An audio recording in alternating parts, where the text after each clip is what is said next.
मंजिल मंजिल मिले या न मिले, मंजिल मिले या न मिले ये तो मुकद्दर की बात है। मंजिल मिले या न मिले यह तो मुकद्दर की बात है, पर हम कोशिश ही ना करें ये तो गलत बात है। मैं इंजीनियर अखिलेश कुमार, आज के इस क्लास में अपने लोग कंसेप्ट स्टडी करने वाले हैं, कंसेप्ट को समझने वाले हैं। वो होगा बहुपद। क्लास 10th के लिए बुक होगा एनसीईआरटी का। एनसीईआरटी बुक क्लास 10th का ये आज पार्ट 2 क्लास है, अर्थात एक क्लास इससे पहले हो गया है। उस क्लास को देखना चाहते हैं तो ऊपर आई बटन को दबाइए, उससे पहले क्लास का लिंक अवेलेबल है।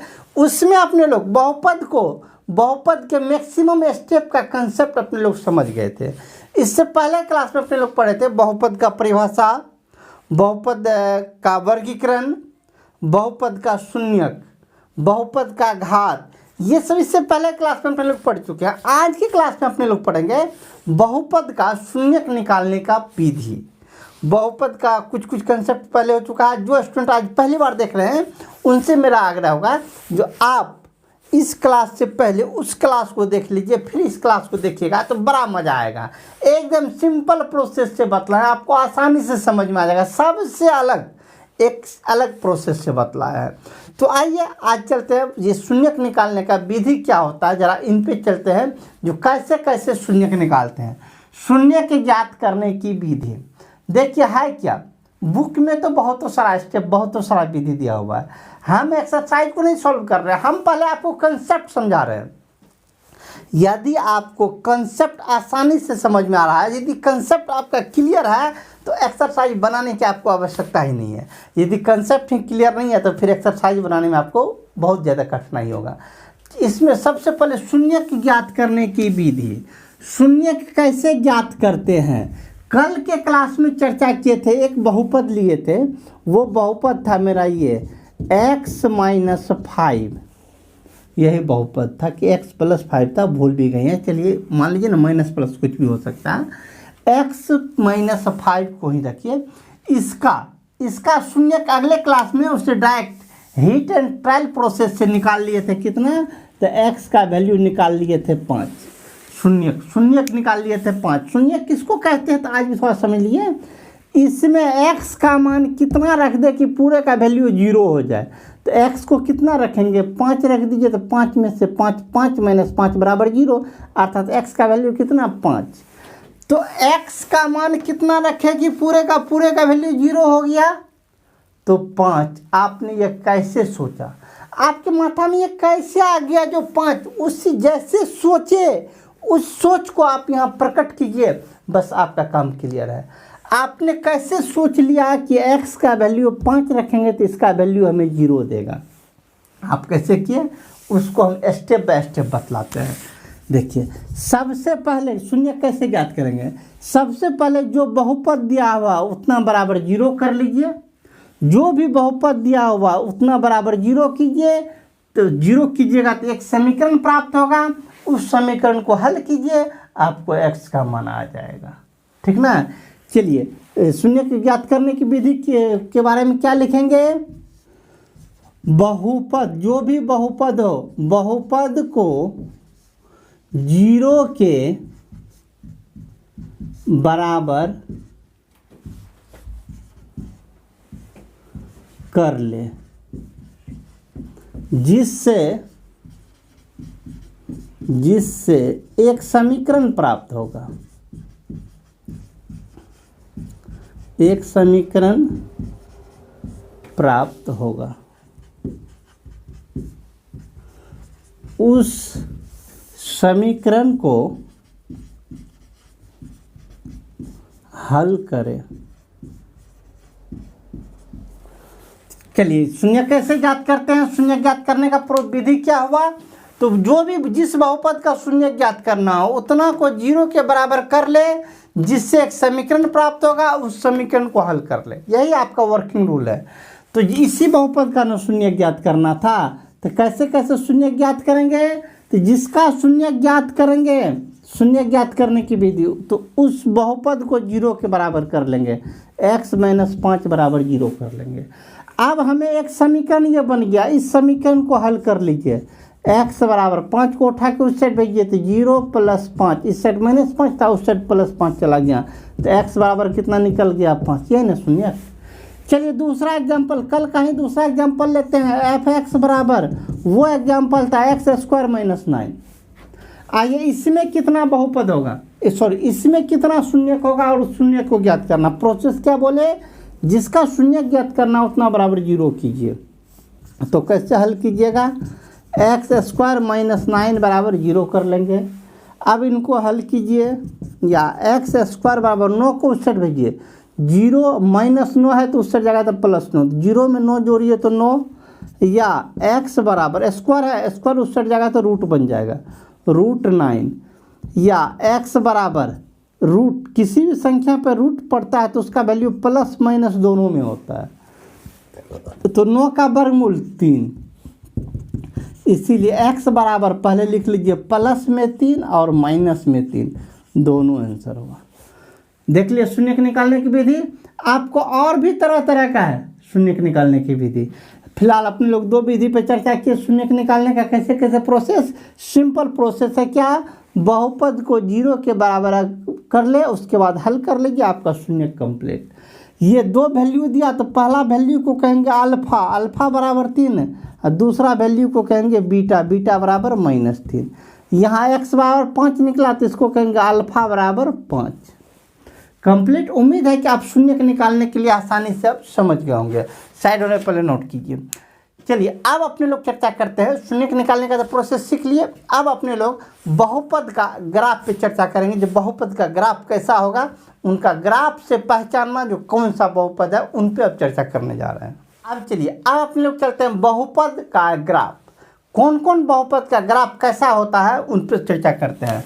सबसे पहले आइए 1 नंबर में, सबसे पहले रैखिक बहुपद का ग्राफ कैसा होता है। क्या रैखिक बहुपद, रैखिक बहुपद, रैखिक बहुपद का दूसरा नाम है एक घातीय बहुपद भी। इसका ग्राफ कैसा होता है, ये हो गया आपका एक्स एक्सिस, ये हो गया Y axis, X axis Y axis. इस एक्सिस पे रैखिक बहुपद का ग्राफ खींचेंगे तो उससे हमें एक सरल रेखा प्राप्त होगा। ऐसा ग्राफ का रेखा ऐसा प्राप्त होगा, एक सरल रेखा प्राप्त होगा, जिसके कारण इसे कहा जाता है रैखिक बहुपद। ठीक ना, एक सरल रेखा हुआ तो नाम क्या पड़ेगा, रैखिक बहुपद। रैखिक बहुपद मतलब क्या, इसमें चर पद का घात 1 होगा। ये हो गया रैखिक बहुपद का ग्राफ। चलिए 2 नंबर पे चर्चा करते हैं द्विघातीय बहुपद। द्विघातीय बहुपद, देखिए द्विघातीय बहुपद का ग्राफ कैसा होता है।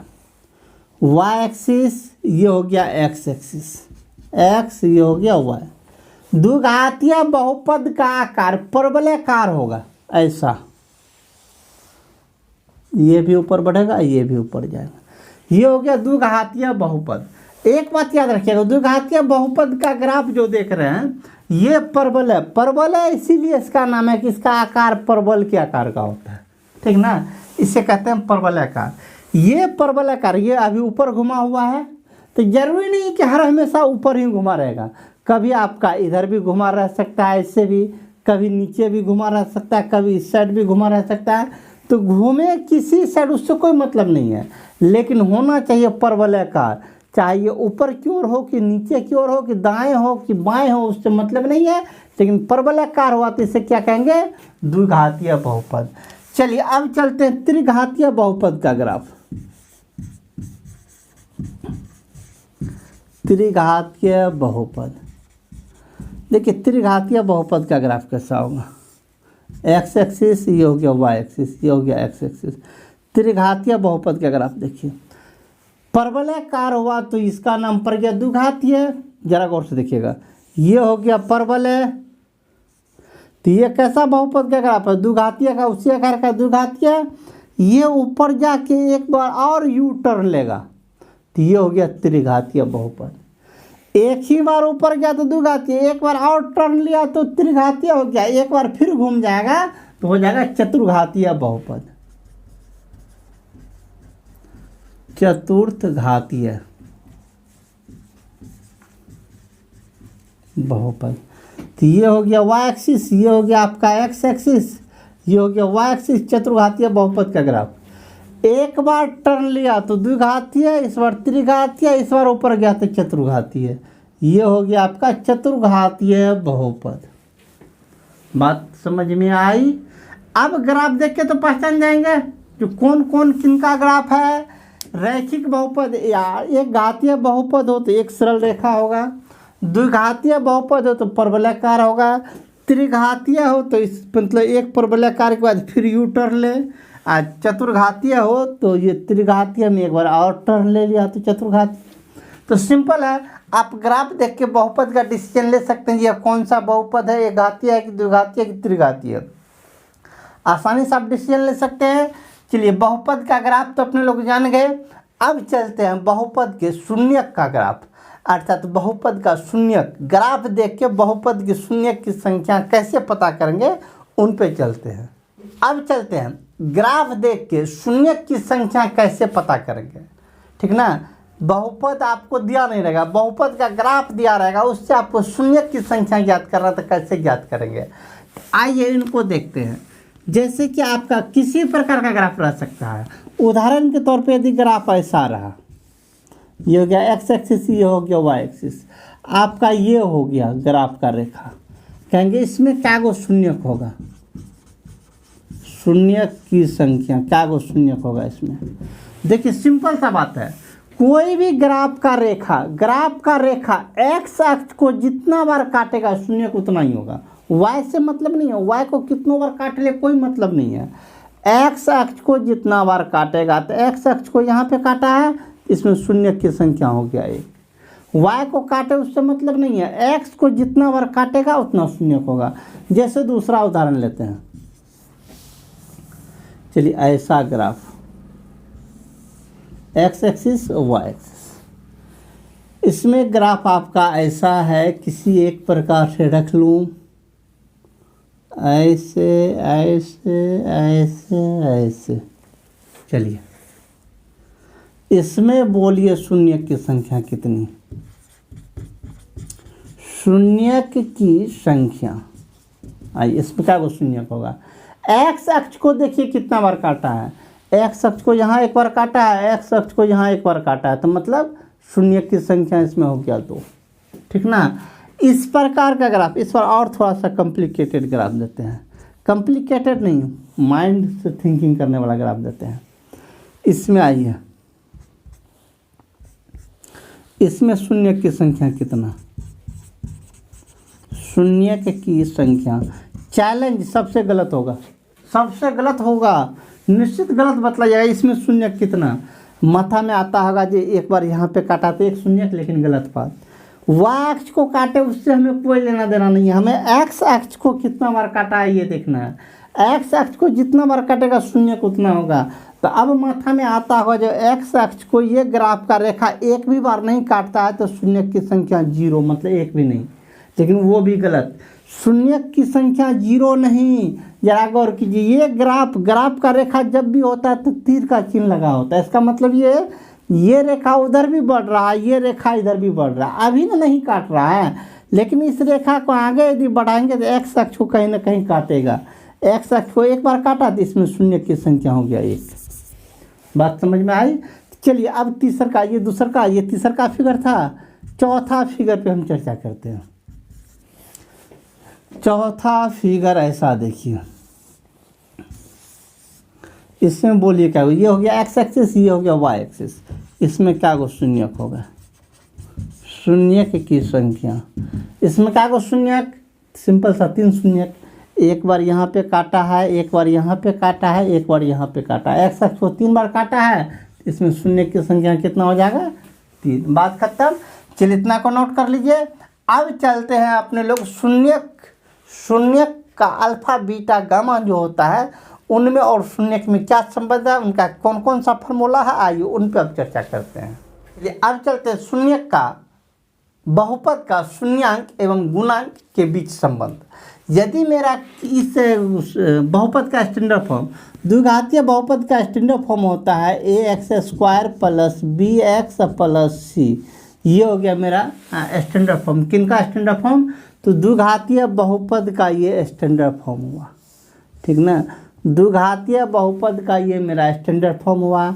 अब देखिए इसमें गुणांक और शून्यांक किसको कहते हैं। द्विघातीय बहुपद है तो द्विघातीय बहुपद में है तो इसमें क्या को शून्यक होगा, इसमें शून्यक की संख्या 2 होगा, ठीक ना। अभी मान लीजिए इसके जगह पे हम रख दे, एक के जगह पे 5, इसके जगह पे 6, इसके जगह पे 7, कुछ कुछ रख दे तो मेरा ये एक बहुपद बन जाएगा। तो उसका शून्यक निकालेंगे तो शून्य क्या को निकलेगा 2। पहला जो शून्यक निकलेगा उसको अल्फा कहेंगे, दूसरा जो शून्यक निकलेगा उसको हम बीटा कहते हैं। इस बहुपद के पहला शून्य को अल्फा, दूसरा शून्य को कहते हैं बीटा। अल्फा बीटा तो दोनों शून्य का नाम पड़ गया। अब अपने लोग का शीर्षक है क्या, अल्फा बीटा और ए बी सी में क्या संबंध है, अर्थात क्या फार्मूला है। इसमें 2 संबंध है। सबसे पहला संबंध होता है अल्फा प्लस बीटा बराबर माइनस बी बाय ए। ये पहला फार्मूला है जो कि अपने लोग को एक्सरसाइज में बहुत काम देगा। दूसरा फार्मूला होता है अल्फा इंटू बीटा बराबर सी बाय ए। ये दूसरा फार्मूला है। अल्फा इंटू बीटा क्या, अल्फा हो गया इस जो भी बहुपद है उसका पहला शून्य के, बीटा हो गया दूसरा शून्य को, दोनों को गुना करेंगे तो सी बटे ए के बराबर होगा। सी ए सी बटे ए के बराबर होगा, ठीक ना। अब आइए आपका गुणांक दोनों के बीच संबंध हो गया। साथ ही साथ अपने लोग को एक्सरसाइज में कुछ फार्मूला भी आएगा। ये तो किनका, ये अपने लोग लिए द्विघातीय बहुपद का ना।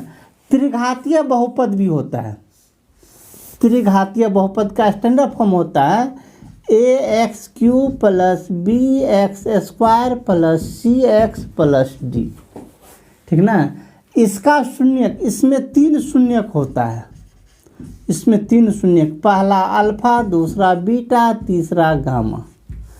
इनमें आइए इनका पहला संबंध होता है alpha plus beta plus gamma बराबर होता है माइनस बी बाय। ये तीनों में ये संबंध कहिए या फार्मूला कहिए। दूसरा होता है alpha into beta plus beta into gamma plus gamma into alpha. ये होता है सी बाय ए के बराबर। चलिए तीसरा होता है alpha into beta into gamma बराबर होता है माइनस डी बाय। इसमें 3 फार्मूला, ठीक ना। उम्मीद है जो इनको आप अभी तो मतलब ज़्यादा तो अभी ये कुछ एक्स्ट्रा लग रहा होगा, भास्ट लग रहा होगा। भास्ट नहीं लगना चाहिए, एक्सरसाइज चलेंगे आसानी से समझ में आ जाएगा। इनके साथ 1-2 और फार्मूला आएगा। ये फार्मूला आएगा द्विघातीय बहुपद का। द्विघातीय बहुपद जब शून्यक दिया रहे तो द्विघातीय बहुपद, तो द्विघातीय बहुपद बराबर होता है के into x square minus alpha plus beta into x plus alpha into beta. ये हो गया द्विघातीय बहुपद का फार्मूला। चलिए त्रिघातीय बहुपद, ये त्रिघातीय बहुपद वाला है तो त्रिघातीय बहुपद का फार्मूला, त्रिघातीय बहुपद बराबर होता है के into x cube minus alpha plus beta plus gamma into x square plus alpha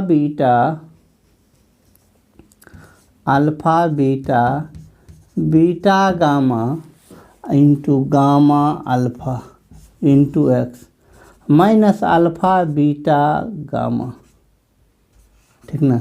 ये आपका हो गया त्रिघातीय बहुपद का फार्मूला। ये हो गया द्विघातीय बहुपद का फार्मूला।